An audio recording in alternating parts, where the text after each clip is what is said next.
Nung sinabi mo na mahal mo ko, gusto ko rin agad ibalik sa'yo yun.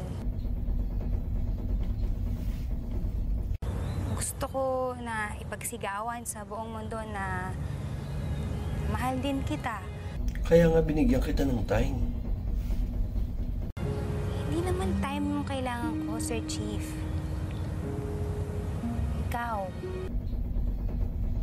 Kailangan ko na sabihin mo sa akin na we'll deal with it later. O yung kung ano yung mga sinasabi mo sa akin palagi pag ninenervyos ako. Bakit ka ninenervyos? Ngayon lang ako nagmahal eh.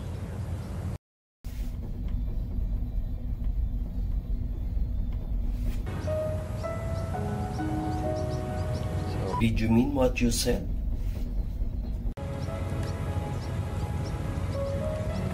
Ang alin? Yung sinabi mo. Doon, Sir Chief, madami yun.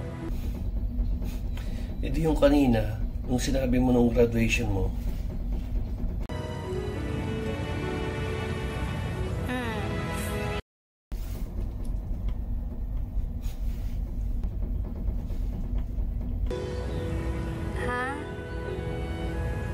Say it.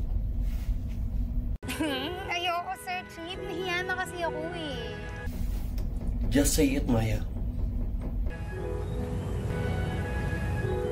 Mahal kita. I can't hear you. Mahal kita.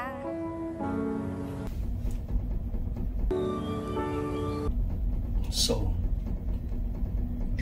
tayo na. Ha? Sir Chief, kakarating pa lang natin dito. Hindi pa nga tayo tapos mag-away eh. Nag-aaway ba tayo? Ano tawag mo dito? Talking. Yun nga, eh hindi pa nga tayo tapos mag-usap tapos yayayain mo na ako umalis? Maya, ibig ko sabihin, tayo na. Tayong dalawa. You and me. Tayo?